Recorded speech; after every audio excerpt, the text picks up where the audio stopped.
안녕하세요. 12월 19일 월요일 아침입니다. 말씀과 함께 새롭게 오는 소망의 아침을 시작하겠습니다. 앨런 피터슨은 하나님이 당신을 위해 예수님을 보내셨다는 사실이 당신은 결코 무가치한 존재가 아님을 증명한다 라고 이야기합니다. 누가복음 3장 21절로 38절까지 말씀을 본문으로 하여 예수 그리스도는 하나님의 아들이라고 하는 주제로 함께 은혜를 나누기를 원합니다. 예수님의 족보를 거슬러 올라가면 가장 위에 나오는 사람이 아담입니다. 그 위는 하나님입니다. 아담과 하나님 사이에 다른 사람은 없습니다. 아담이 이 세상의 첫사람입니다. 하지만 첫사람 아담은 불순종으로 실패하고 넘어져 모든 인류에게 죄를 전가시켰습니다. 반면 예수님은 죽기까지 순종하심으로 하나님의 의를 이루셨습니다. 예수님은 아담으로부터 시작된 죄의 사슬을 끊으신 마지막 아담입니다. 예수님이 하나님의 아들이라는 선언은 사람들이 예수님을 우상화해 만들어낸 종교 사상이 아닙니다. 이것은 하나님이 하늘에서 음성을 발하여 선언하신 계시의 내용입니다. 그러므로 하나님이 거짓말을 하지 않고 참된 말씀을 하신다고 믿는다면 예수님이 하나님의 아들이심을 받아들일 수 있습니다. 하나님은 이 선언을 예수님을 죽음에서 부활시키심으로 입증하셨습니다. 죽으신 예수님을 다시 살리는 일은 하나님이 하셨다고 밖에 달리 볼 수가 없습니다. 하나님은 이 놀라운 기적을 통해 예수님이 스스로 인정하신 바대로 당신의 아들임을 입증하셨습니다. 하나님의 아들은 유대인들이 사용한 메시아를 가리키는 칭호 중 하나이므로 예수님이 하나님의 아들이라는 선언은 그분이 메시아라는 뜻을 갖습니다. 유대인들은 메시아가 군사력으로 이방 세력을 무찌르는 인물이므로 이사야서 42장부터 언급된 사람들의 죄를 지고 대신 고난을 당하고 죽임 당하는 여호와의 종과는 다른 인물이라고 간주했습니다.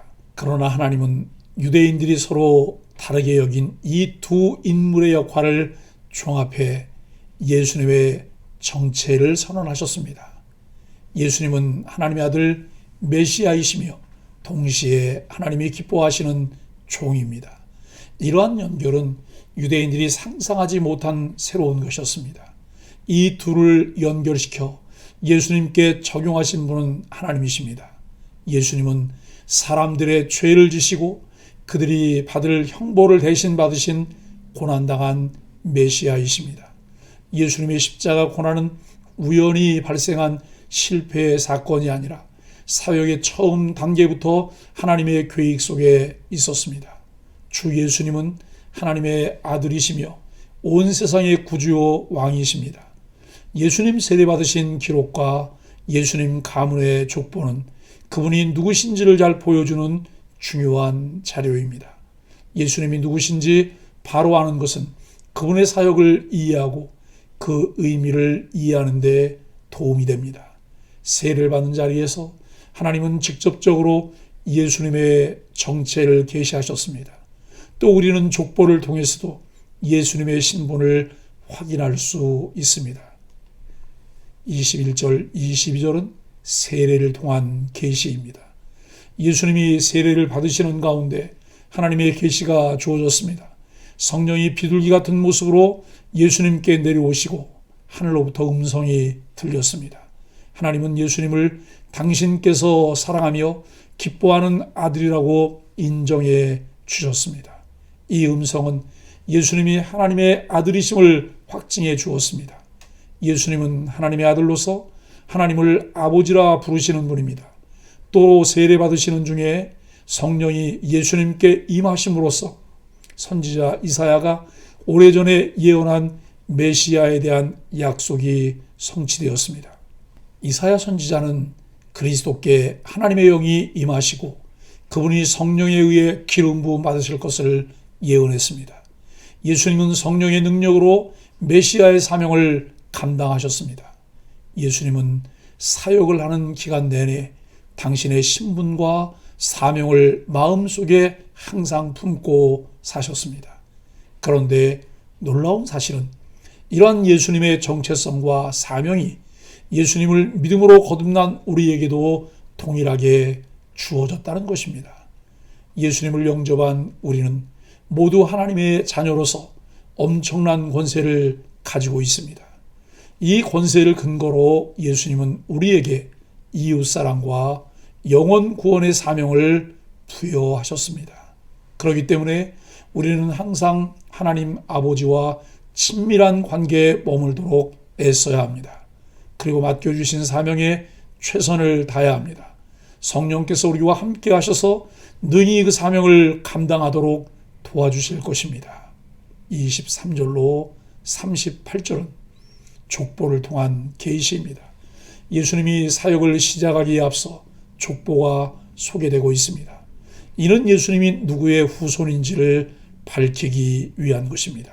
누가는 예수님의 조상을 밝힘으로써 사역의 대상이 어디까지 미치는지를 설명하고자 했습니다. 마태는 예수님을 아브라함의 후손, 즉 유대인을 위한 왕으로 소개했습니다. 반면 누가는 예수님이 아담의 후손이시며 나아가 하나님의 아들이시라고 말합니다. 예수님의 족보를 아브라함을 넘어 아담까지 기록함으로써 예수님 사역의 대상이 모든 사람임을 나타냈습니다. 예수님은 하나님의 형상대로 지음받은 모든 사람, 즉 이스라엘뿐 아니라 이방인들을 구원하시기 위해 이 땅에 오셨습니다. 예수님은 모두의 메시아이십니다. 예수님의 조상인 아담은 하나님께 불순종함으로써 인간과 하나님의 관계를 단절시키셨습니다. 아담의 죄로 인해 모든 사람이 죄인이 되고 하나님의 영광에 이르지 못하게 되었습니다. 그런데 아담의 후손으로 오신 예수님은 하나님께 온전히 순종하셔서 모든 사람이 의로움을 얻을 길을 열어놓으셨습니다. 그러므로 그리스도로 말미암아 하나님께 의롭다 하심을 얻은 사람이라면 하나님과 단절된 채 살아가는 사람들에게 그리스도를 전해야 합니다. 누가는 이방인이면서 그리스도인이 된 사람으로 사도 바울과 함께 그리스도를 전하는 일에 최선을 다했습니다. 누가의 이런 열정과 사명감을 하나님은 지금 우리에게 기대하고 계십니다. 예수님이 누구신지 아는 것이 신앙의 진수입니다. 예수님은 하나님의 아들이시며 온 세상을 구원하기 위해 오신 메시아 유일한 왕이십니다. 우리는 예수님이 우리의 주인이 되심을 삶의 모든 영역에서 드러내며 살아야 합니다. 예수님이 우리 삶의 주인이 되실 때 세상은 우리를 통해 예수님이 지금도 살아계셔서 세상을 통치하심을 보게 될 것입니다. 사랑하는 소망의 가족 여러분, 하나님의 아들 예수님이 세례 요한에게 세례를 받으셨는데 그 이유는 세 가지입니다. 첫째, 세례는 죄를 씻는 의식인데 예수님은 죄가 없으심에도 불구하고 세례를 받으심으로써 자신을 죄인의 위치에 두셨습니다. 둘째, 예수님은 세례를 받으심으로 자신이 메시아이심을 세상에 드러냈습니다.